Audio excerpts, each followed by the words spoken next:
Subscribe कीजिए science first channel को और लेटेस्ट साइंस एवं फिजिक्स की वीडियो सबसे पहले देखने के लिए बेल आइकन को दबाना ना भूलें। साथ ही पूरी नॉलेज के लिए वीडियोज को अंत तक देखें, लाइक, कमेंट एवं शेयर करना ना भूलें।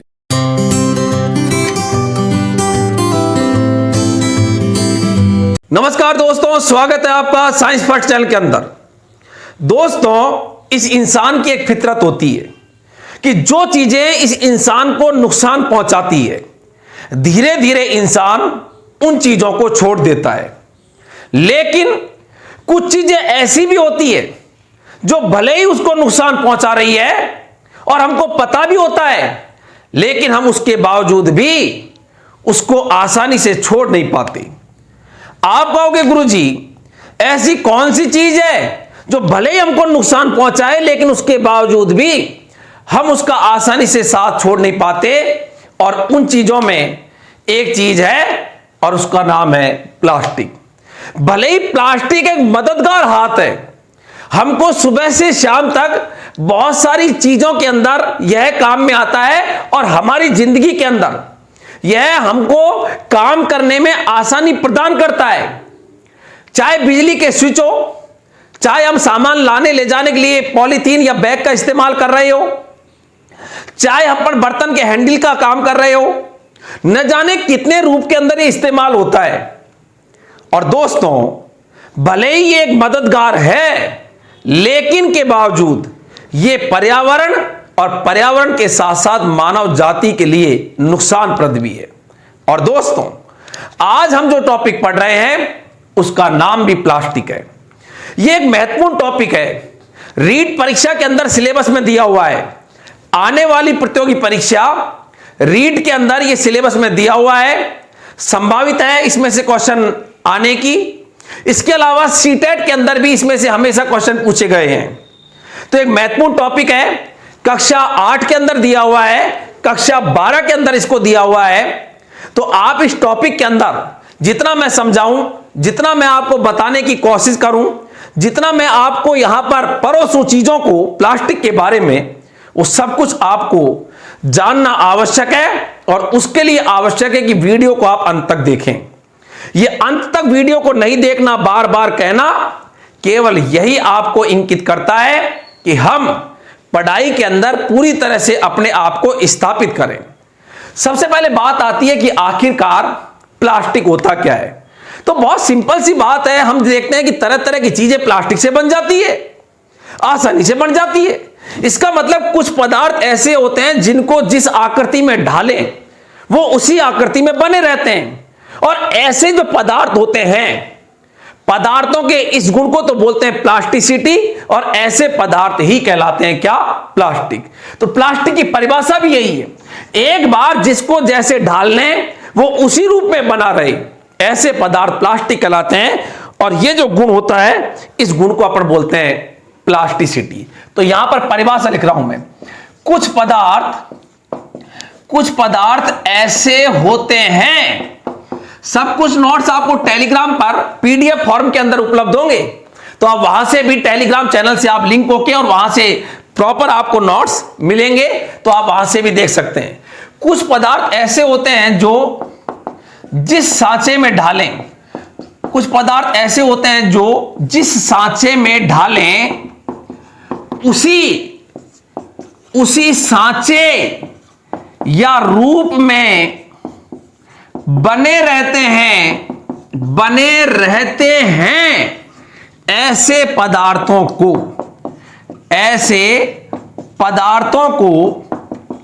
प्लास्टिक, ऐसे पदार्थों को प्लास्टिक एवं पदार्थों का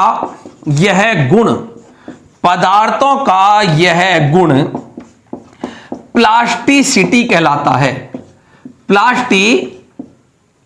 प्लास्टिसिटी कहलाता है। प्लास्टिसिटी कहलाता है। पदार्थों का यह गुण प्लास्टिसिटी कहलाता है। तो कुछ पदार्थ ऐसे होते हैं जो जिस सांचे में डालें उसी सांचे रूप में बने रहते हैं।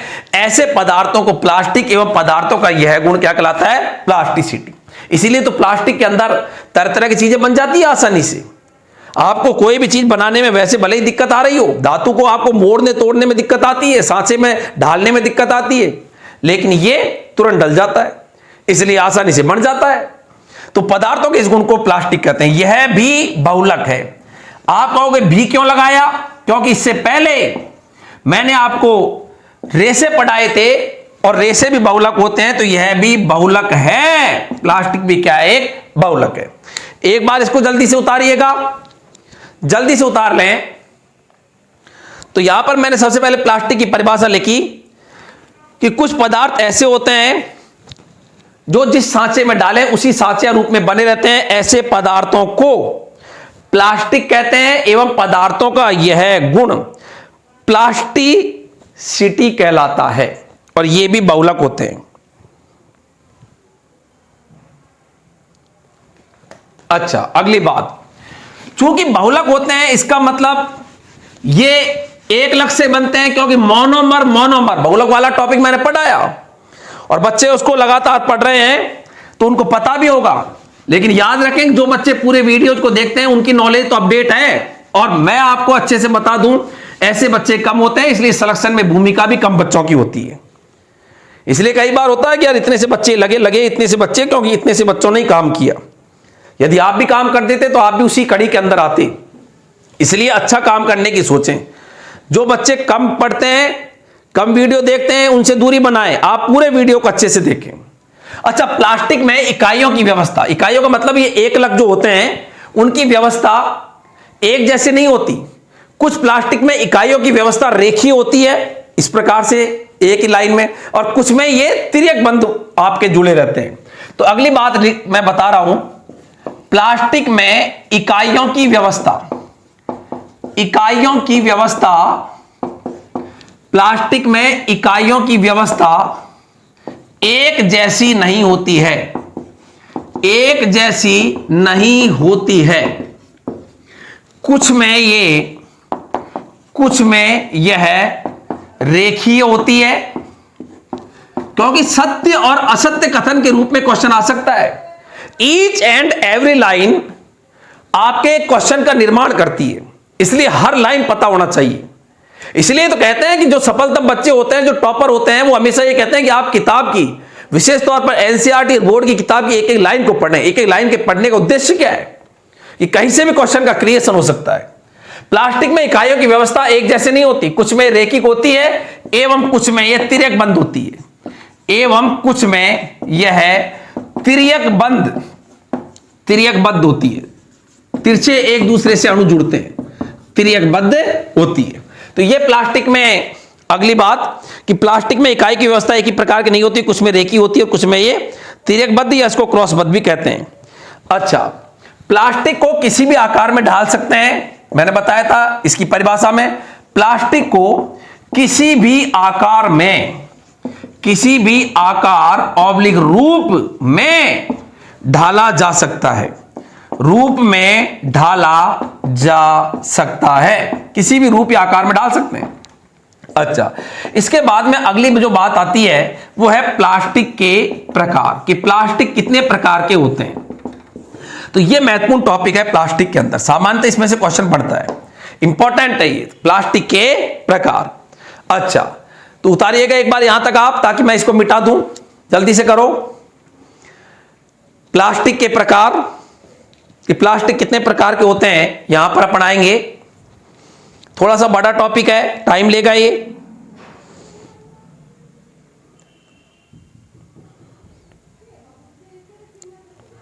अच्छा, देखें आप, प्लास्टिक के ये जो प्रकार है उसमें मेनली प्लास्टिक के दो प्रकार अपन लेते हैं। दो तरह के प्लास्टिक अपन पढ़ेंगे जिनमें सामान्यतः क्वेश्चन पूछा जाता है ये, और मैं आपको यहां पर जो बता रहा हूं वो सब कुछ कक्षा 8 हो चाहे 12वीं हो, उसके अंदर दोनों का समावेशित रूप यहां पर मैं बता रहा हूं, ताकि आपके वहां पर क्वेश्चन में कहीं पर भी कोई परेशानी नहीं आए। तो प्लास्टिक के जो प्रकार है उसमें नंबर 1 है थर्मोप्लास्टिक। थर्मोप्लास्टिक, या इसको हिंदी में बोले तो ताप सुनम्य प्लास्टिक, प्लास्टिक प्लास्टिक का ये जो पहला प्रकार है, इस पहले प्रकार का नाम है थर्मोप्लास्टिक या ताप सुनम्य प्लास्टिक। ये नरम प्लास्टिक होता है थर्मोप्लास्टिक। इसके दोनों नाम याद रखना, परीक्षा में दोनों रूप में आ सकता है। ये नरम प्लास्टिक होता है, नरम प्लास्टिक होता है, आसानी से विकृत हो जाता है, आसानी से जैसे भी इसको डाले ढल जाता है। ये नरम प्लास्टिक होता है, आसानी से विकृत हो जाता है, विकृत हो जाता है। गर्मी पाकर यह आसानी से क्या हो जाता है, विकृत हो जाता है। तो नरम प्लास्टिक होता है और गर्मी पाकर आसानी से विकृत हो जाता है। थोड़ी सी गर्मी मिली ना, बस गर्मी का असर इस पर जल्दी से पड़ जाता है, इसलिए इसका नाम है ताप सुनम्य प्लास्टिक, जो ताप से प्रभावित होते हैं, इसलिए बोलते हैं थर्मोप्लास्टिक या ताप से प्रभावित होने वाले प्लास्टिक। जैसे आपकी पॉलीथीन, अब पॉलीथीन जो है आग के पास में रख दो, आप उसको आग के पास में रख दो, पॉलीथीन की जो पन्नी आती है तो कैसी हो जाएगी, गिलबिली सी एकदम, बिल्कुल कुबला के एकदम वैसी हो जाए, वैसी हो जाए। इसका मतलब थर्मोप्लास्टिक है ये। तो ये नरम प्लास्टिक होते हैं, गर्मी पाकर आसानी से विकृत हो जाते हैं। आप कहोगे गुरुजी लेके तो आओ, जरा देखना तो चाहे हम कि थर्मोप्लास्टिक कौन कौन से हैं। तो एग्जांपल में लो, नंबर 1 ए, और उसके अंदर मैं लेता हूं सबसे पहले वही जिसको अपन बहुत ज्यादा काम में लेते हैं, पॉलीथीन। पॉलीथीन, पॉली, अब पॉली को हटा के, पॉल शब्द को हटा के बचा हुआ जो होता है वो उसी का बहुलक होता है। तो पॉलीथीन में पॉल हटाओ तो पॉल का मतलब बहुलक तो है पॉली, पॉली, हर किसी का आगे पॉल पॉल लगता है। पॉलीथीन, पॉलीविनाइल क्लोराइड, पॉलीस्टाइरीन, ये पॉली पॉली पॉली, ये पॉल को हटा दो, बचा हुआ जो होता है वो उसी का बहुलक। तो पॉलीथीन किसका, एथीन। तो यह है एथीन, या इसको एथिलीन भी बोलते हैं, एथीन कह दो या एथिलीन बोल दो, के बहुलकीकरण से बनता है। बहुलकी, लकी, लकी बहुलकीकरण से प्राप्त होता है।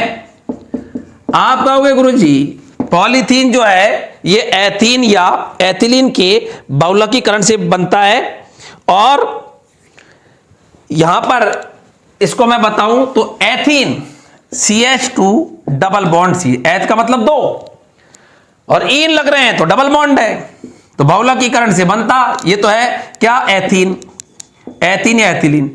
अब यहां पर जब भी बहुलकीकरण होगा तो डबल बॉन्ड कन्वर्ट हो जाता है किसमें, सिंगल बॉन्ड में, और ये बन गया पॉलीथीन। बहुलकीकरण हो गया, ये था एकलक, एथीन के एकलक मिलके यहां पर बन गया पॉलीथीन।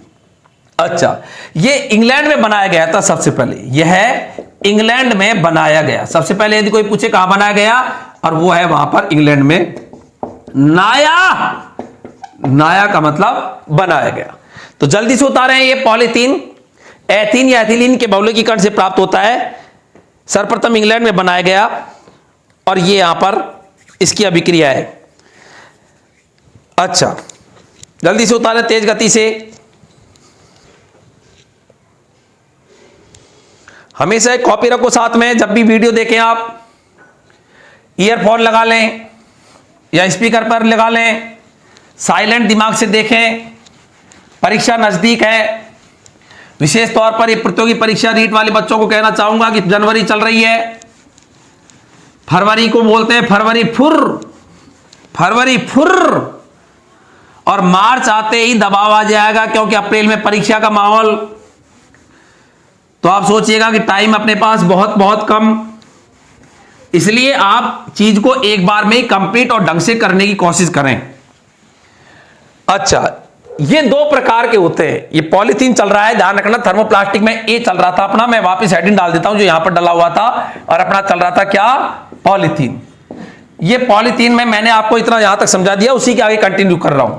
ये 2 प्रकार के होते हैं, ये 2 प्रकार के होते हैं। तो पॉलीथीन जो है ये भी कितने प्रकार के होते हैं, 2 प्रकार के। एक तो होता है लो डेंसिटी पॉलीथीन, LDP जिसको बोलते हैं, और एक होता है हाई डेंसिटी पॉलीथीन जिसको बोलते हैं HDP। तो 2 प्रकार के होते हैं। नंबर 1, एक तो होता है लो डेंसिटी पॉलीथीन, निम्न घनत्व पॉलीथीन जिसको बोलो, लो डेंसिटी निम्न घनत्व पॉलीथीन। एक तो होता है निम्न घनत्व पॉलीथीन, और एक होता है नंबर 2 हाई डेंसिटी पॉलीथीन, उसमें अणु और बहुत पास पास होते हैं। उच्च घनत्व पॉलीथीन, तो उच्च घनत्व पॉलीथीन, दो तरह के पॉलीथीन होते हैं। तो याद रखें पॉलीथीन जो है ये दो प्रकार के होते हैं, लो डेंसिटी पॉलीथीन और एक होता है हाई डेंसिटी पॉलीथीन। अच्छा, अब ये जो है लो डेंसिटी पॉलीथीन, इसका उपयोग पैकिंग करने के अंदर जो पन्नियां आती है उसमें काम में लेते हैं। यह पैकिंग में उपयोग आता है, पैकिंग में उपयोग आता है। लो डेंसिटी जो पॉलीथीन है उसका जनरली जो उपयोग होता है, ये उपयोग होता है पैकिंग के अंदर। तो याद रखें पैकिंग में उपयोग होता है। इसके अलावा इसको आकर्षित कंटेनर, बर्तन जो है और बोतल बनाने में भी करते हैं। तो इसके अलावा आकर्षित आकर्षित कंटेनरों, बोतल, कृषि क्षेत्र में पाइप आदि बनाने में भी इसको काम में लेते हैं, लो डेंसिटी पॉलीथीन को। तो मेनली इसको ध्यान रखें पैकिंग में उपयोग में लिया जाता है। इसके अलावा लो डेंसिटी पॉलीथीन का जो उपयोग है आकर्षित कंटेनरों, बोतल और कृषि क्षेत्र के अंदर पाइप निर्माण में करते हैं। इसके अलावा ये जो हाई डेंसिटी पॉलीथीन है, जो बच्चों के जो टॉयज आते हैं, खिलौने आते हैं ना, खिलौने, वो ये होते हैं। तो ये होते हैं बच्चों के खिलौने। तो बच्चों के होंगे, बड़े क्या खेलेंगे? अरे बड़े क्या खेलेंगे? खेलने का था बचपन में खेल लिया, अब क्या खोलोगे तुम? बच्चों के खिलौने बनाने में काम में आता है, खिलौने बनाने में ये आता है हाई डेंसिटी पॉलीथीन। तो पॉलीथीन दो प्रकार के होते हैं, एक तो आपके पैकिंग की जितनी पन्नियां आती है या सामान इधर उधर लेके जाते हैं अपन, पॉलीथीन की सब्जी अब्जी लेके आते हैं उनमें, और ये आकर्षित कंटेनरों, बोतलों या कृषि के क्षेत्र में, कृषि के अंदर जो पाइप बनते हैं उसमें, और ये बच्चों के खिलौने बनाने में काम में आता है हाई डेंसिटी पॉलीथीन। जल्दी से उतार लें इसको एक बार तेजी से। तो ये आपका थर्मोप्लास्टिक चल रहा है बच्चों, और थर्मोप्लास्टिक में अपन ने पहले प्लास्टिक पढ़ा, और पहला जो प्लास्टिक है इसका नाम है पॉलीथीन। अच्छा, नंबर 2 बी अपन ले रहे हैं सेकंड नंबर का। ये महत्वपूर्ण आपको थर्मोप्लास्टिक में पढ़ा रहा हूं कि थर्मोप्लास्टिक में कौन कौन से हैं, आसानी से गर्मी से विकृत हो जाते हैं, इसलिए इनका नाम है ताप सुनम्य प्लास्टिक। और उसके अंदर अपन ने पहला पढ़ा कौन सा? बोलो खुद ही, पॉलीथीन। और पॉलीथीन भी कितने प्रकार के? 2 प्रकार के अपन ने पढ़ लिए। सेकंड थर्मोप्लास्टिक में अपन पढ़ रहे हैं number B, poly vinyl chloride. कई बच्चे इसको वाइनिल भी बोलते हैं, क्लोराइड, पीवीसी, इसके भी वैसे पाइप बनते हैं। तो कईयों के ऐसे नहीं है कि प्लास्टिक जो है उसमें कोई एक चीज से एक ही चीज होती है, कई चीज ऐसी होती है कि जैसे पाइप जो बनते हैं तो उसके भी बनते हैं और इसके भी बनते हैं, पॉलीथीन के बना लिए और इसके बनते हैं, तो अलग अलग है कि कैसे बनाने उस हिसाब से। पॉलीविनाइल, वाइनिल होता है, कई बच्चे इसको वाइनिल बोल देते हैं, कोई विनाइल बोल देता है, पीवीसी, पॉली। तो देखो यहां पर पॉली को हटा दो, इसका मतलब ये विनाइल या वाइनिल, कई जगह वाइनिल भी लिखा हुआ है, वाइनिल। तो ये उच्चारण का फर्क है, आप दोनों याद रखें। तो पहली बात यह है विनाइल क्लोराइड के बहुलकीकरण से बनता है, इसलिए इसका नाम है पॉलीवाइनिल क्लोराइड। जैसे एथीन के बहुलकीकरण से पॉलीथीन और विनाइल क्लोराइड के बहुलकीकरण से पॉलीविनाइल क्लोराइड। तो लिखूंगा पहली बात यह है विनाइल क्लोराइड के, यह है विनाइल, टपक रहे, टपका है, यह है विनाइल क्लोराइड के बहुलकीकरण से, बहुलकीकरण से, बहुलकीकरण से प्राप्त होता है, बहुलकीकरण से प्राप्त होता है। तो विनाइल क्लोराइड के बहुलकीकरण से प्राप्त होता है, मतलब इसका एकलक विनाइल क्लोराइड होता है, जिससे मिलता है वो उसका कहलाता है एकलक। अच्छा, अब इसकी अभिक्रिया की अपन बात करें तो ये आपके कहलाता है विनाइल क्लोराइड, और इसका बहुलकीकरण करें तो बताओ डबल बॉन्ड किस में कन्वर्ट हो जाएगा? सिंगल बॉन्ड में। अरे बोलो रे, छूट पड़ जाते हो, मन ही मन में बोला करो। और ये बन गया आपका पॉलीविनाइल क्लोराइड। और ये बताओ क्या है इधर? Vinyl chloride. वाइनिल क्लोराइड बोल दो चाहे विनाइल क्लोराइड बोल दो, एक ही बात है। अच्छा, तो विनाइल क्लोराइड और उससे बन गया क्या? पॉलीवाइनिल क्लोराइड। तो ये आपके पीवीसी कहलाते हैं, होता है ना पीवीसी। अच्छा, इसका उपयोग बहुत जगह होता है, पाइप बनाने में, दरवाजे बनाने में, बरसाती कपड़े बनाने में। उतारे जल्दी से।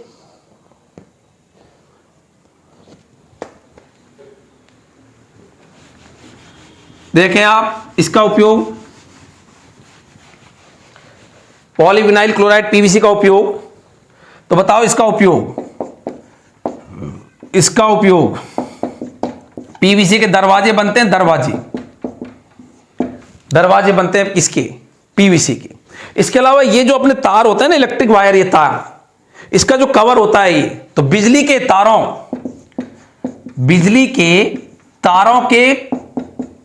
तारों का कवर ऊपर होता है, कवर, उस पर लिखा भी रहता है तार पर पीवीसी। कभी देखना घरों में जो तार अपन काम में लेते हैं बिजली के, उस पर लिखा था पीवीसी।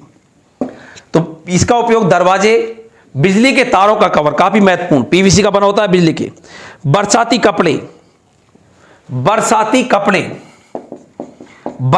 कपड़े में भी इसका उपयोग करते हैं। बरसाती कपड़े जो होते हैं तो ये गीला नहीं होने देती, इसलिए इसका उपयोग करते हैं दरवाजे में, बिजली के तारों में। विद्युत रोधी होता है ये, प्लास्टिक वैसे सभी विद्युत रोधी है, ये विद्युत रोधी होता है ये। तो इसका उपयोग दरवाजे, बिजली के तारों का कवर, बरसाती कपड़े। इसके अलावा वाइनिल फर्श, चमकीली जो फर्श बनाते हैं, वाइनिल फर्श बनाने में भी इसका उपयोग किया जाता है। और फोनोग्राम का जो रिकॉर्ड होता है, फोनोग्राम का रिकॉर्ड, वो भी किसका बना होता है बच्चों? पीवीसी का बना होता है। तो ये इसके कुछ महत्वपूर्ण मैंने उपयोग आपको बता दिए।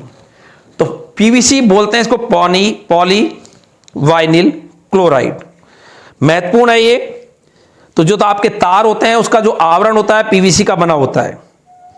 अच्छा, इस पीवीसी को यदि अपन क्लोरोबेंजीन में विलय करते हैं तो इसका क्लोरोनीकरण हो जाता है, और इसको बोलते हैं क्लोरोनीकृत पीवीसी। तो एक महत्वपूर्ण बात है, पीवीसी को क्लोरोबेंजीन में, नोट करके लिख रहा हूं, पीवीसी को क्लोरोबेंजीन में विलय करने पर, पीवीसी को क्लोरोबेंजीन में विलय करने पर इसका, बाहर का थोड़ा सा डाउन चल रहा है ये, इसका क्लोरोनीकरण हो जाता है, इसका क्लोरोनीकरण हो जाता है। और इसको क्या बोला था मैंने? इसे क्लोरोनीकृत पीवीसी कहते हैं, इसे क्लोरोनीकृत पीवीसी। कभी आ जाए परीक्षा में क्लोरोनीकृत पीवीसी क्या है, तो कह देना कि क्लोरोबेंजीन में विलय करने पर जो पीवीसी बनता है उसका नाम है क्लोरोनीकृत पीवीसी कहते हैं। और इसका उपयोग किया जाता है चिपकाने वाले पदार्थों के अंदर। तो चिपकाने वाले जो पदार्थ होते हैं, यहां पे लिख दूं शॉर्ट में, चिपकाने वाले पदार्थों में इसका उपयोग करते हैं। चिपकाने वाले पदार्थ में किसका? क्लोरोनीकृत पीवीसी का जो उपयोग होता है, तो क्लोरोनीकृत पीवीसी का उपयोग होता है चिपकाने वाले पदार्थों के अंदर। यह भी आपको याद रखना है पीवीसी के बारे में। उतार ले, स्क्रीनशॉट लो तो ले लो, बाद में उतार लेना। अच्छा, इसके बाद में तीसरा जो थर्मोप्लास्टिक है, नंबर 3, तो याद कैसे रहेंगे थर्मोप्लास्टिक को? इनके आगे पॉली शब्द लगता है, पॉलीथीन, पॉलीविनाइल क्लोराइड और पॉलीस्टाइरीन। याद भी तो रहे, पढ़ने से क्या मतलब जब याद ही नहीं हो तो बेकार है, भूलोगे आप। तो चीजें जो है वो भूले नहीं, उसके लिए उस चीज को दिमाग में कैसे भी आप ज्वाइंट करें। तो याद रखो कि ये जो थर्मोप्लास्टिक होते हैं इनके आगे पॉली आता है, तो पॉली आता है, तो पॉलीथीन, पॉलीविनाइल क्लोराइड, और अब तीसरा ले लें पॉलीस्टाइरीन,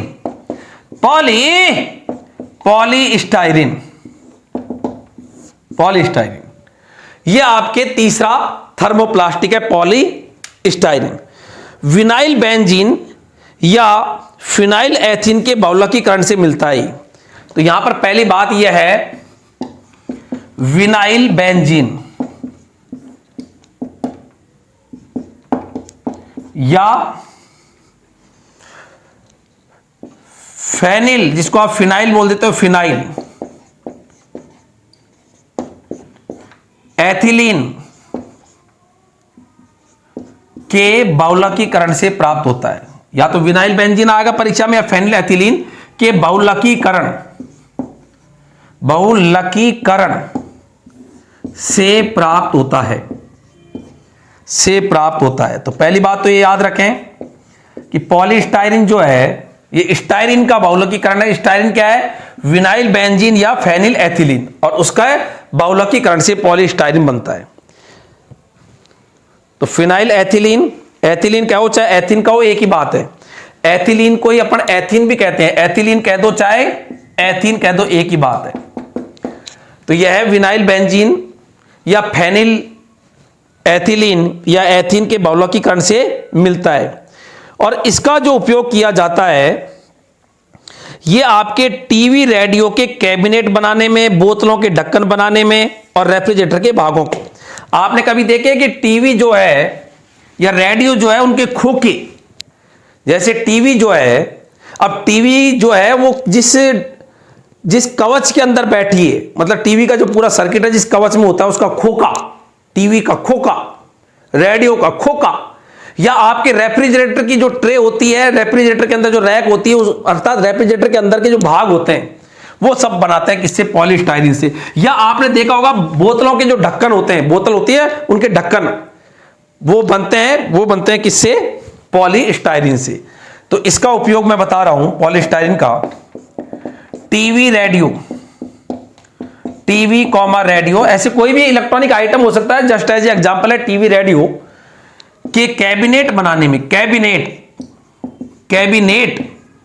कैबिनेट का मतलब एक तरह से वो कक्ष जिसके अंदर की वो चीज है। कैबिन का मतलब कक्षित होता है कि कैबिन में आना, भाई कोई काम हो तो कैबिन में आ जाना। तो टीवी रेडियो के कैबिनेट बनाने में, रेफ्रिजरेटर अर्थात फ्रिज, रेफ्रिजरेटर के भागों को बनाने में, रैक है बोतल रखने की जो होती है को बनाने में, बोतलों के ढक्कन बनाने में, ढक्कन नाने का मतलब बनाने में। तो ये इसका उपयोग है जहां पर इसको अपन काम में लेते हैं। इसके अलावा चाय के कप बनाने में भी काम में लेते हैं, चाय के कप बांसुरी की आवाज सुन लो,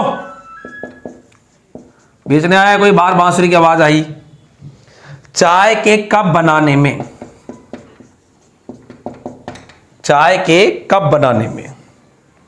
तो यह है पॉलीस्टाइरिन, इसके महत्वपूर्ण उपयोग कि इसको कहां पर काम में लेते हैं। थर्मोकोल कुचालक पदार्थ भी अपन पॉलीस्टाइरिन से ही बनाते हैं। तो ये आपके 3 महत्वपूर्ण थर्मोप्लास्टिक मैंने पढ़ाए। एक का नाम था पॉलीथीन, एक का नाम था पॉली विनाइल क्लोराइड और एक का नाम था पॉलीस्टाइरिन। चलें, इसके बाद में दूसरे तरह के जो प्लास्टिक हैं, तो ये तो पहले प्रकार में 3 हो गए। एक पहले वाले में ABC याद हो गया, अच्छे से दिमाग में पहले चित्र को कैच करो, स्थापित करो यहां पर इस जगह पर। थर्मोप्लास्टिक में 3 है, पॉलीथीन, पॉलीविनाइल क्लोराइड और पॉलीस्टाइरिन। याद हो गए? क्वेश्चन आता है कि निम्न में से कौन से थर्मोप्लास्टिक है, तो याद तो रहे कि तीनों के नाम क्या है और इनके उपयोग है और ये कैसे बनते हैं, ये भी आपको पता होना चाहिए कि कौन किसका बहुलकीकरण से प्राप्त होता है। अच्छा, इसके बाद में स्याही छूट नहीं रही, सर्दी है न, स्याही का बोर्ड से ज्यादा आसंजक बल है, आसंजक बल है तो ज्यादा चैट जी है, छूटे नहीं। स्याही तो चाहती है मैं तो चिपकी रहूं इसके ही, तो चैट जी है भाई। अब चैट जी है तो गुरुजी को जोर आए मिटाने पे। अच्छा, दूसरे प्रकार के जो प्लास्टिक हैं उनका नाम है सेकंड प्रकार के, ये पहले तो आपको मैंने बताया था थर्मोप्लास्टिक, दूसरा है थर्मोसेटिंग,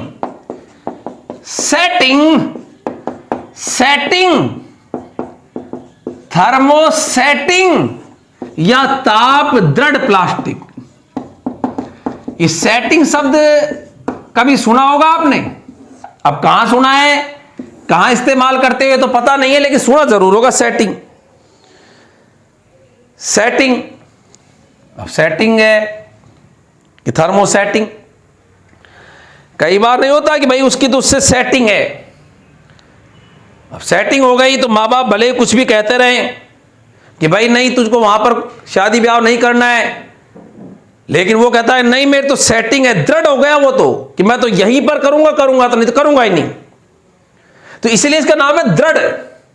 इन पर ताप उष्मा का प्रभाव ही नहीं पड़ता, चाहे मामा बोले, चाहे बुआ बोले, चाहे काका बोले, कोई फर्क नहीं पड़ता, क्योंकि उनकी हो चुकी है क्या, सेटिंग। तो इसका नाम है थर्मोसेटिंग। दृढ़ है ये, आसानी से इनको अपन परिवर्तित नहीं कर सकते।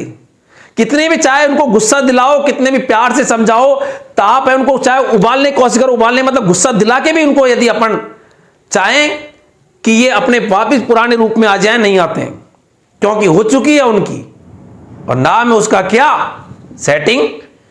तो थर्मोसेटिंग प्लास्टिक दृढ़ हो जाते हैं, ये कठोर होते हैं। कठोर हो जाते हैं, किसी का फर्क नहीं पड़ता, न तो मां बाप की सुनते हैं न किसी की सुनते हैं, कठोर होते हैं। आसानी से इनको खरोच नहीं सकते, आसानी से खरोचा तोड़ा नहीं जा सकता, आसानी से खरोचा तोड़ा नहीं जा सकता। क्यों? क्योंकि हो गई उनकी तो, और क्या हो गई बोल लो आप खुद ही। कठोर होते हैं, आसानी से खरोचा तोड़ा नहीं जा सकता। एक बार सांचे में ढल जाए ना तो उसमें देकर नरम नहीं कर सकते, ऐसे हो जाते हैं। ये तो कहते हैं हम तो ढल गए भाई एक बार सांचे में ढलने पर, एक बार सांचे में ढलने पर आसानी से उष्मा पाकर विकृत नहीं होती। हीट भी देते हैं ना तो आसानी से इन पर कोई फर्क नहीं पड़ता उष्मा का भी। एक बार सांचे में डलने पर आसानी से उष्मा देकर भी इन्हें विकृत नहीं कर सकते। इन्हें विकृत अर्थात इनका रूप नहीं बिगाड़ सकते, इन्हें विकृत नहीं कर सकते, नहीं कर सकते। क्योंकि नहीं कर सकते हैं, क्योंकि इनकी हो चुकी है, और नाम आप जानते हो क्या हो चुकी है, सेटिंग। अच्छा, ये दो प्रकार के होते हैं, एक तो होता है बेकेलाइट और एक होता है मेलामाइन। तो दो प्रकार के हैं ये थर्मोसेटिंग प्लास्टिक में। नंबर 1 पढ़ा रहा हूं मैं, और वो है बेकेलाइट। बेकेलाइट जल्दी से उतारे ये, ताकि मैं इसके दोनों उदाहरण बताऊं। दो महत्वपूर्ण उदाहरण है इसके। बेकेलाइट टेलीग्राम चैनल से आप लिंक होइएगा, वहां पर पीडीएफ फॉर्म के अंदर सब कुछ आपको मिलेगा जो मैं पढ़ा रहा हूं।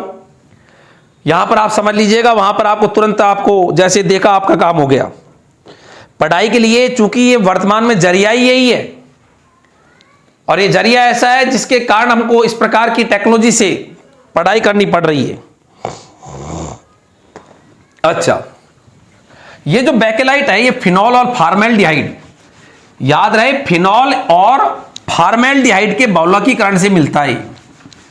तो यहां पर मैं थोड़ा इसको मिटा के जगह करूं, और बेकेलाइट चल रहा था, पूरा मिटा देता हूं, फिर वापस इसको एक बार मैं लिख दूं।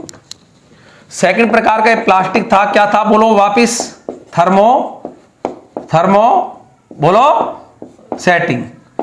और इसका अपन ने पहला पढ़ा, क्या हेडिंग डाला था यहां पर, बोलो भाई, बेकेलाइट,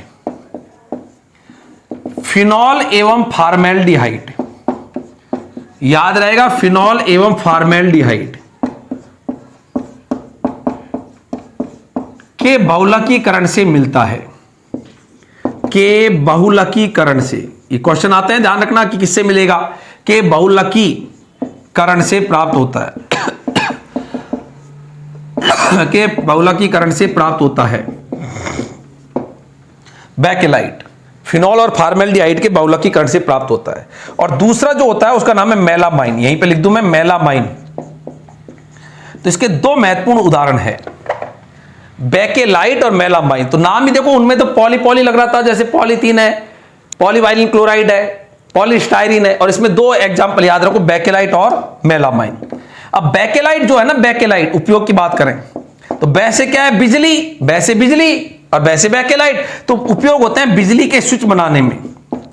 बिजली के स्विच इसी के बनाते हैं। और बिजली के स्विच के जैसे क्या होते हैं बताओ, बर्तनों के, खाना पकाने के जो बर्तन होते हैं उनके हैंडल कुकर का हैंडल, बर्तनों के हैंडल कई बार अलग से पूछ लेता है। कुकर का हैंडल, कुकर का हैंडल, बिजली के स्विच एक जैसे लगते नहीं लगते, बोलो। तो ये बैकेलाइट याद रहेगा, बै से बिजली, सबसे महत्वपूर्ण उसका उपयोग है। बिजली के स्विच, खाना पकाने के जो बर्तन है उनके हत्थे हैं, कुकर के हैंडल, गाड़ियों के बैटरी के कवर और computer disk. Computer disk, computer होती है, कंप्यूटर की जो डिस्क होती है अपनी, सीडी, कंप्यूटर डिस्क सीडी। और गाड़ियों की बैटरियों के कवर, गाड़ियों की जो बैटरी होती है, गाड़ियों की बैटरियों के कवर मजबूत बनाते हैं क्योंकि उसमें एसिड भरा रहता है, इसलिए के कवर। ये आपके बैकेलाइट के उपयोग है। तो बिजली के स्विच, बर्तनों के हैंडल या कुकर का हैंडल या खाना पकाने वाले बर्तनों के हैंडल, कुछ भी आए परीक्षा में, कंप्यूटर डिस्क, गाड़ियों के बैटरियों के कवर बनाते हैं, बैकेलाइट के बनाते हैं। अच्छा, दूसरा है मेलामाइन। तो मेलामाइन में याद रखो, नाम है मेलामाइन एवं फॉर्मेल्डिहाइड के बहुलकीकरण से। ये वाली लाइन तो आगे आएगी। एवं फॉर्मेल्डिहाइड के बहुलकीकरण से प्राप्त होता है। मैं आपको बहुत ही व्यवस्थित करके पढ़ा रहा हूं ये चीजों को, ताकि सब कुछ आपको इजी रहे। बहुलकीकरण से प्राप्त होता है, तो मेरे हिसाब से दोनों बिल्कुल कंठस्थ याद हो गए होंगे किससे प्राप्त होते हैं। सीटेट के अंदर आया हुआ क्वेश्चन है। तो बैकेलाइट, मेलामाइन। बैकेलाइट होता है फिनॉल और फॉर्मेल्डिहाइड, या फिनॉल शब्द को भूल जाना, मेलामाइन, मेलामाइन में मेलामाइन जोड़ देना। मेलामाइन एवं आगे वही फॉर्मेल्डिहाइड के बहुलकीकरण से प्राप्त होता है मेलामाइन। आग बुझाने वाले जो होते हैं, वो जो आग के अंदर जब जाते हैं तो उनको तो हीट लगेगी, नहीं तो वो तो खुद ही जड़ जिया है। तो वो आग को बुझाने जिया, खुद बुझ जिया है, बुझ जिया है खुद। तो वो क्या है, एक विशेष प्रकार की ड्रेस पहन के जाते हैं, वो किसकी होती है, मेलामाइन की होती है। तो बहुत महत्वपूर्ण उपयोग है। तो यहां पर इसको मैं मिटा दूं, पहले उतार लो जल्दी से, ताकि मेलामाइन का बताऊं। मेलामाइन, अच्छा, तो मेलामाइन के जो उपयोग है, तो मेलामाइन के जो उपयोग है, ये आपके जैसे नहीं होते, अपन घरों में होती है मेलामाइन पॉलिश। मेलामाइन पॉलिश अपन कराते हैं लकड़ी पर, तो ऐसे जैसे मेलामाइन पॉलिश, ऐसे मेलामाइन फर्श बनाने में, चमकदार फर्श बनती है, इससे फर्श बनाते हैं। तो मेलामाइन के जो उपयोग है, मेलामाइन फर्श बनाने में अपन काम में लेते हैं। आपके डिनर सेट जो होते हैं, हल्के डिनर सेट मेलामाइन के बने होते हैं। तो डिनर सेट आपके हैं घरों में, कई बार आया होगा, गिफ्ट में ही आ गया होगा। हल्के डिनर सेट हैं, आग बुझाने वाले कपड़े, आग बुझाने वाले कर्मचारी, आग बुझाने में कर्मचारी, आग बुझाने में कर्मचारी इसके कपड़े पहनते हैं। किसके बने, मेलामाइन के बने, पहनते हैं। इसके अलावा मेलामाइन फर्श, मेलामाइन फर्श, मेलामाइन फर्श भी मेलामाइन की बनी होती है। तो हल्के डिनर सेट है, आपके रसोई में काम में आने वाले बर्तन न चटकने वाले, और आग बुझाने वाले कर्मचारी कपड़े बनाते हैं किसके, मेलामाइन के। तो महत्वपूर्ण है, ये याद होना चाहिए। तो ये दो महत्वपूर्ण आपको मैंने बता दिए, और ये आपके थर्मो सेटिंग है। सेटिंग वाले दो हैं, थर्मोबैकेलाइट और एक क्या है, मेलामाइन। तो मैं मिटा देता हूं ये। और ये आपको मैंने महत्वपूर्ण तीन बताए थे, नाम याद हो गए होंगे, पॉलीथीन, पॉलीवाइनिल क्लोराइड और पॉलीस्टाइरीन। और इसमें याद रखें बैकेलाइट और मेलामाइन। अच्छा, तो ये कहलाते हैं थर्मोसेटिंग, और ताप दृढ़, ताप से दृढ़ क्यों, क्योंकि ताप से आसानी से प्रभावित नहीं होते हैं। तो ये कहलाते हैं ताप दृढ़ प्लास्टिक। इसके बाद में कुछ मैं आपको छोटी छोटी बातें प्लास्टिक में और बता रहा हूं। तो प्रकार को मैं मिटा देता हूं, दो मेनली प्रकार है, इसके उदाहरण अपन ने पढ़े हैं, यहां तक आपको समझ में आ गया होगा। टेफ्लॉन, नोट करके ये शब्द आता है, टेफ्लॉन।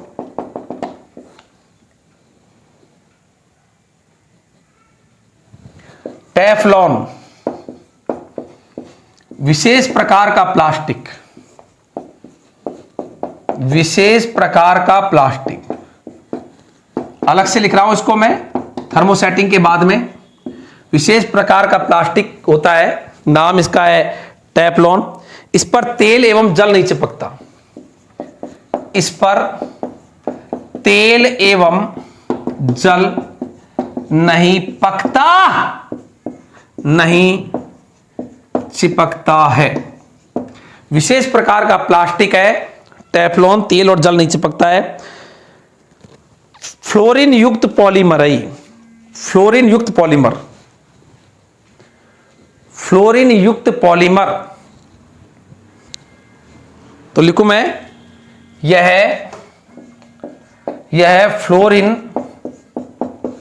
फ्लोरीन युक्त पॉलीमर है।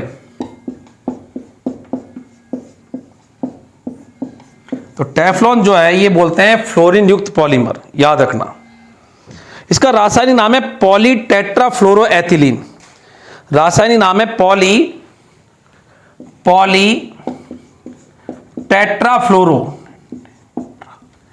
टेट्राफ्लोरोएथिलीन।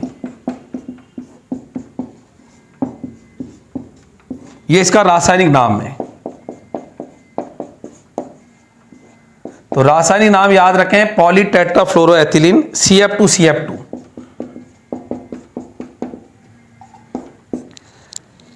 तो टेफ्लॉन के अंदर आपने देखा टेफ्लॉन में क्या क्या चीजें हैं ये। तो टेफ्लॉन में विशेष प्रकार का फ्लोरीन युक्त पॉलीमर है ये। रासायनिक नाम है पॉलीटेट्राफ्लोरोएथिलीन। और इसका उपयोग होता है नॉन स्टिक बर्तनों पर हल्की परत चढ़ाने में। तो आपने देखा नॉन स्टिक बर्तन आजकल खूब आते हैं। तो नॉन स्टिक, बहुत इंपॉर्टेंट क्वेश्चन आता है, नॉन स्टिक बर्तनों पर हल्की परत चढ़ाने में, हल्की परत चढ़ाने में काम में लेते हैं किसको? टेफ्लॉन को। तो बहुत इंपॉर्टेंट है टेफ्लॉन, नॉन स्टिक बर्तनों पर जो हल्की परत चढ़ी रहती है जिसपे खाना नहीं चिपकता है। तो नॉन स्टिक बर्तनों पर हल्की परत चढ़ाते हैं, उस पर खाना नहीं चिपकता है। इसके अलावा बर्तनों के अंदर जो मैंने बताया था सीलिंग करते हैं ना, ऑयल सील, गैस किट बनाने में भी। ऑयल सील का मतलब क्या होता है कि किसी बर्तन में यदि अपन कोई ऑयल को डाल देते हैं तो उसके साइड में जो किनारे होते हैं वहां से बारी बारी छेदों में से वो ऑयल बाहर नहीं निकले, तो अंदर टेफ्लॉन की सीलिंग करते हैं। गैस किट बनाने में, गैस किट का मतलब यही होता है कि आप यदि किसी कंटेनर में, पात्र में गैस भरते हो तो उसके अंदर भी जो गैस का कंटेनर है, फॉर एग्जांपल सिलेंडर है, उसके अंदर जो है टेफ्लॉन की अपन कवच लगाते हैं। तो ऑयल सील और गैस किट में भी इसको काम में लेते हैं। नॉन स्टिक बर्तनों पर हल्की परत चढ़ाने में इस पर तेल जल नहीं चिपकता है। तो ये विशेष प्रकार का आपके एक प्लास्टिक है, इसका नाम क्या है? टेफ्लॉन। फ्लोरीन युक्त प्लास्टिक है ये, और ये फ्लोरीन युक्त प्लास्टिक है, इस पर तेल और जल नहीं चिपकता है। और इसका रासायनिक नाम याद रखो, पॉलीटेट्राफ्लोरोएथिलीन। अच्छा, इसके बाद में आगे है, और वो है प्लास्टिक के गुण। कि प्लास्टिक जो है ये कहां कहां पर उपयोग में लिया जाता है। बिता रहा हूं मैं प्लास्टिक के गुण। तो प्लास्टिक जो है इसको अपन ने कहां कहां पर उपयोग में लिया, ये मैंने बताया था। दो तरह के प्लास्टिक, और उसमें अपन ने टेफ्लॉन एक अलग से पढ़ा। अब अपन प्लास्टिक के गुण देख रहे हैं कि प्लास्टिक में क्या क्या गुण है। वैसे तो नुकसान करता है ही, लेकिन कुछ अच्छाई भी है। भले ही तो नुकसान तो पहुंचाता है, लेकिन क्या करें, अच्छाई भी तुझमें कुछ ना कुछ है।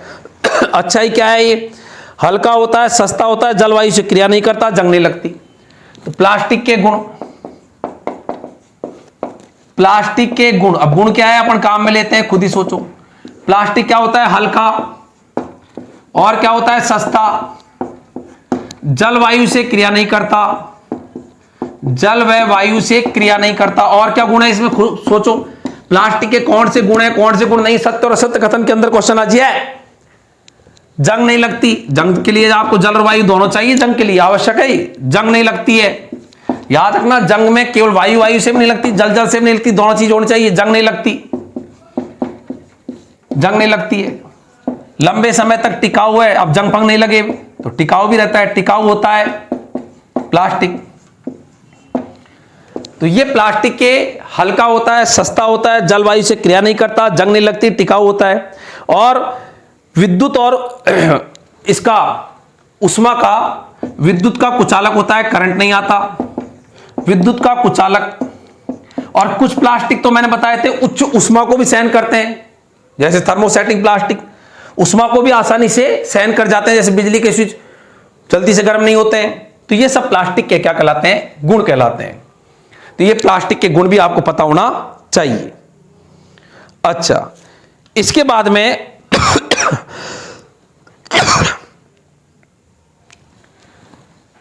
अगला नोट, तो मैंने एक नोट पढ़ाया था टेफ्लॉन। एक नोट के अंदर अपन लिख लें प्लास्टिक के गुण, ये छोटे छोटे नोट हैं, और एक नोट मैं बता रहा हूं, उसमें मैं बता रहा हूं जैव निम्नकरणीय, और एक होता है जैव अनिम्नकरणीय। कभी सुने नाम ये? जैव अनिम्नकरणीय, निम्नकरणीय, जैव निम्नकरणीय और जैव अनिम्नकरणीय। क्या होता है कि जो भी वस्तुएं या पदार्थ जीवाणुओं से धीरे धीरे विघटित हो जाती है वो होती है निम्नकरणीय, और जो जीवाणुओं का उनका प्रभाव ही नहीं पड़ता वो क्या होती है? अनिम्नकरणीय। जैसे आपके कागज है, जमीन में गाड़ दो, गड़ जाएगा, जीवाणुओं के द्वारा उनका विघटन हो जाएगा। आपके जैसे ऊन है, जमीन में गाड़ दो, विघटन हो जाएगा। लेकिन जैसे प्लास्टिक है, अब प्लास्टिक को आप गाड़ भी दोगे ना तो 2 साल बाद में वैसी वैसी थैली निकल जाएगी। तो इसका मतलब ये क्या है? जैव अनिम्नकरणीय है। तो जिनका जीवाणुओं द्वारा विघटन हो जाता है ऐसे पदार्थ होते हैं जैव निम्नकरणीय, और जिनका जीवाणु द्वारा विघटन नहीं होता है वो क्या है? अनिम्नकरणीय। तो यहां पर ये 2 शब्दों से भी परिचय होना चाहिए। तो जैव निम्नकरणीय वे पदार्थ जो प्राकृतिक प्रक्रियाओं जैसे जीवाणुओं द्वारा विघटित हो जाते हैं। तो मैं लिखूं यहां पर एक लाइन, वे पदार्थ जो प्राकृतिक प्रक्रियाओं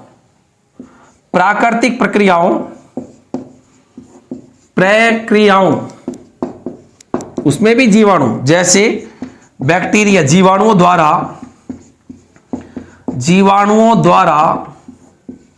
विघटित हो जाते हैं।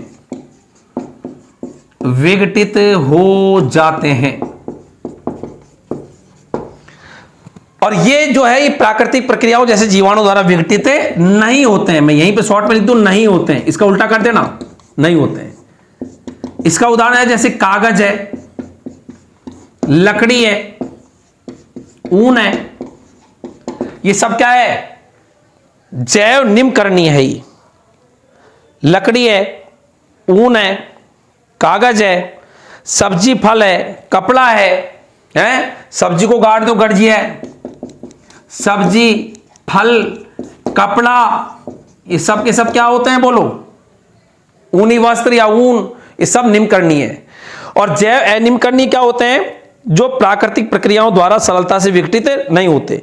उसमें क्या होते हैं बताओ? जैव अनिम्नकरणीय बताओ, किसका उदाहरण आएगा? प्लास्टिक।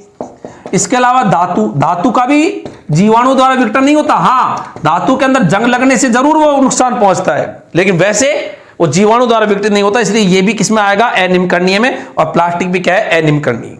तो ये भी आपको पता होना चाहिए, इसलिए मैंने आपको एक नोट के अंदर ही समझाया कि शब्द जैव निम्नकरणीय और जैव अनिम्नकरणीय शब्द क्या होते हैं। जल्दी से उतारो ये भी।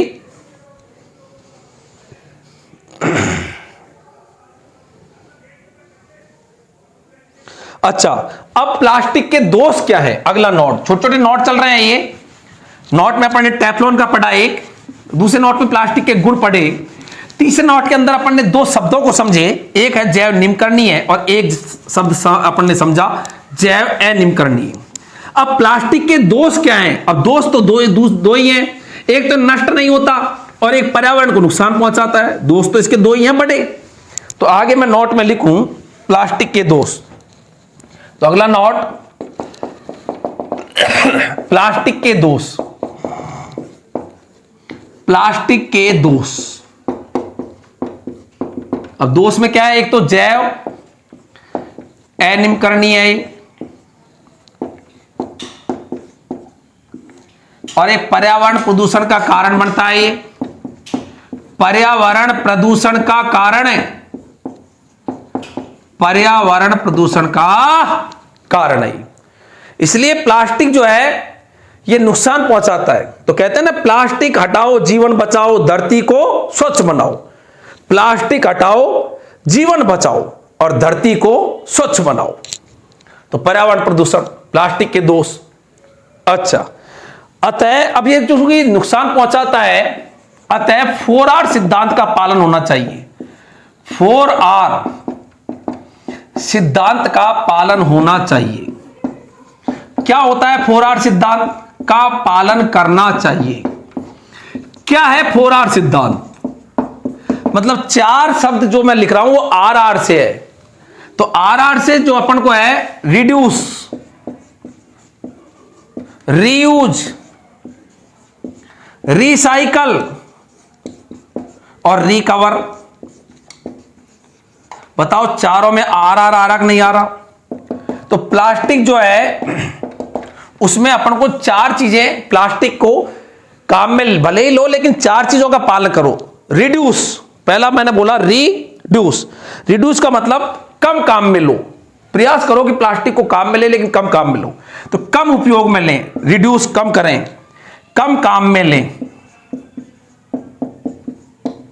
बार बार काम में लें। कोई चीज यदि आपके प्लास्टिक की है तो उसको फेंको मत तुरंत, उसको फिर और कहीं पे काम में ले लो, बार बार काम में लें। रिसाइकल, पुनः चक्रित, इधर उधर आप पर्यावरण में नहीं फेंके, उनको इकट्ठा कर लें, दे दें कंपनी को और वो प्लास्टिक को वापस रिसाइकिल करके फिर वापस उसी प्लास्टिक से नई चीज बना देगी। नया प्लास्टिक नहीं आएगा दुनिया में, पहले वाले प्लास्टिक है वही वापस बार बार काम में आता रहेगा। तो पुनः चक्रण, पुनः चक्रण करना चाहिए।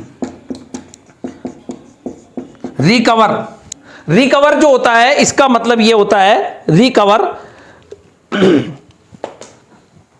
पुनः प्राप्त करिए, पुनः प्राप्त करो। रिकवर का मतलब है कि जो है उसकी को यदि कोई छोटी मोटी उसमें टूट फूट भी हो जाए तो उसमें आप उसकी रिपेयरिंग कर लो, प्रयास करो कि वही वो वापस काम में आ जाए।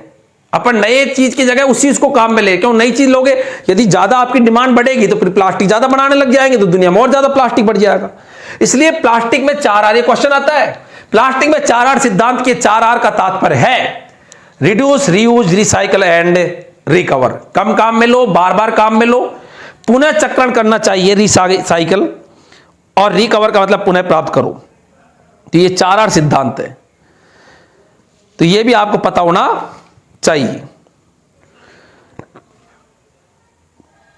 अच्छा, इसके बाद में एक नोट और बता रहा हूं, urea formaldehyde resin, urea formaldehyde resin, अगला नोट। यूरिया फॉर्मेल्डिहाइड रेजिन विशेष प्रकार का एक प्लास्टिक होता है ये, यूरिया फॉर्मेल्डिहाइड रेजिन। मिटाऊं मैं इसको, यूरिया, तो नोट डाल के लिखूं मैं, नोट यूरिया फॉर्मेल्डिहाइड रेजिन,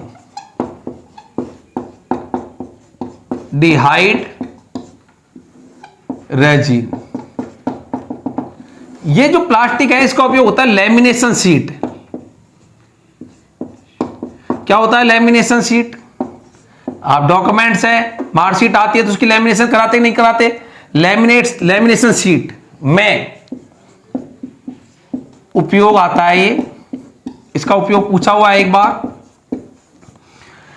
न टूटने वाले कप, अनब्रेकेबल कप, न टूटने वाले कप, न टूटने वाले कप या बर्तन बनाने में भी काम में लेते हैं। तो एक बार इसका अलग से कंपटीशन में क्वेश्चन आया हुआ है, ये यूरिया फॉर्मेल्डिहाइड रेजिन प्लास्टिक का न टूटने वाले कप और लैमिनेशन शीट बनाने में इसका उपयोग में लेते हैं।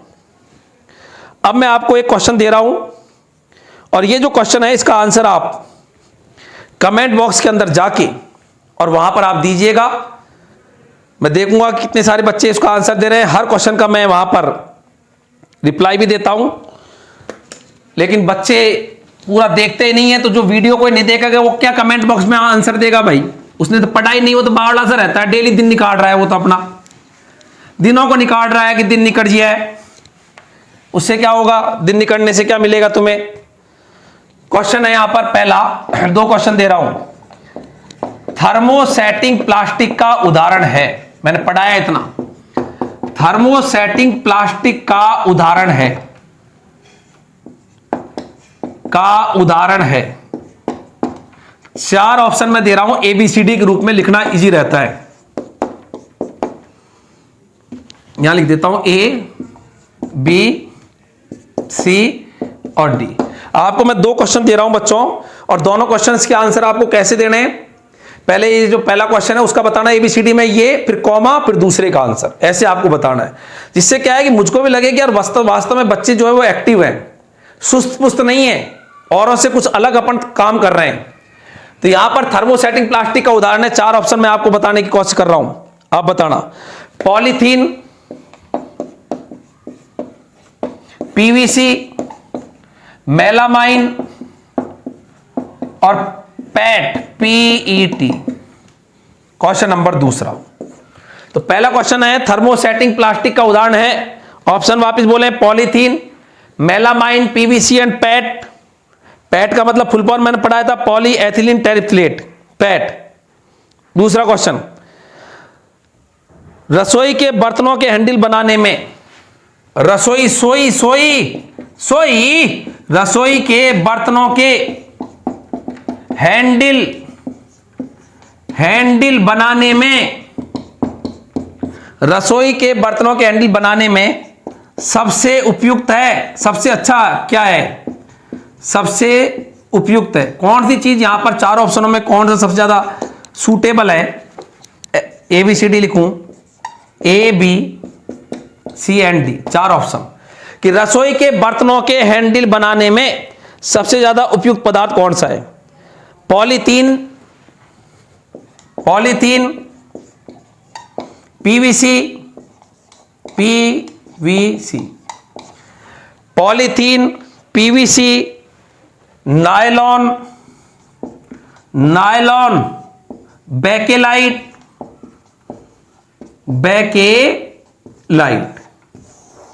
तो ये आपको मैंने 2 क्वेश्चन दिए हैं कि थर्मोसेटिंग प्लास्टिक का उदाहरण क्या है और रसोई के बर्तनों के हैंडल बनाने में सबसे उपयुक्त पदार्थ कौन सा है। तो यहां पर आपको मैंने ऑप्शन दिए पॉलीथीन, नायलॉन, पीवीसी और एक ऑप्शन दिया मैंने क्या, बेकेलाइट। तो ये 2 क्वेश्चन है, क्वेश्चन नंबर 1, क्वेश्चन नंबर 2 आपको ऐसे लिखना है जैसे कौन कौन से सही है। तो ऐसे जैसे फॉर एग्जांपल इसमें सही माना ए और सी सही है माना, तो आपको लिखना है ए कॉमा सी, बी और डी सही है तो बी कॉमा डी है, बी और सी सही है तो बी कॉमा सी, तो इसका जो राइट आंसर है वो, फिर कॉमा, इसका जो राइट आंसर है वो, ऐसे आपको लिखना है। या यूं लिख देना क्वेश्चन नंबर 1 उसका आंसर ये, क्वेश्चन नंबर 2 जो भी आपको इजी लगे उस तरीके से आप इसके कमेंट बॉक्स के अंदर इन दोनों के आंसर दीजिएगा। तो ये दोस्तों आज अपन ने एक टॉपिक पढ़ा और उसका नाम था प्लास्टिक। तो प्लास्टिक जो है ये नुकसान तो पहुंचाता है, लेकिन इसके बिना अपन ने देखा कि कितनी सारी चीजें बनती है, इसलिए ये प्लास्टिक एक मददगार भी है। लेकिन प्रयास करें कि इसमें 4-8 सिद्धांत का हम पालन करें, और जहां तक अपन जिसका कम से कम काम में लें वो सबसे बढ़िया है कि अपन इसका एक बहुत बड़ा काम में लेते हैं कि सामान इधर से उधर लाने ले जाने में जो थैली लेते हैं, कैरी बैग जो लेते हैं। इसलिए याद रखें कि कहो हमेशा एक दूसरे से कि कपड़ों के बैग को कहो हां। पहले चलते थे कपड़ों के बैग, अपने घरों में सिलते रहते थे कपड़ों के बैग, तो कपड़ों के बैग को कहो हां और प्लास्टिक के बैग को कहो ना।